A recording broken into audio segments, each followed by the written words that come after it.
cara nak guna pakai. Minyak belerang mana orang beli pakai. Tapi ikut cara dia. Cara yang beri atau beri kau orang tahu tu.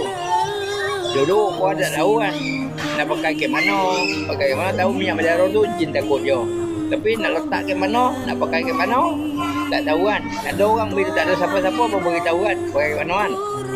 Orang yang jual minyak belerang pun tak boleh beritahu. Mungkin dia tak tahu. Ni atuk beritahu.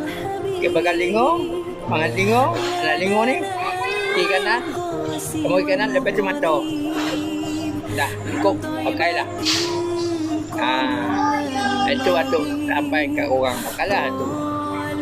Kalau nak tahu mujarab dalam solat. Dalam solat tahu mujarab tak mujarab. Ada semua atuk dah review kan naik dalam TikTok atuk, dalam YouTube atuk, dalam IG atuk, dalam FB atuk, semua atuk dah apa? Dah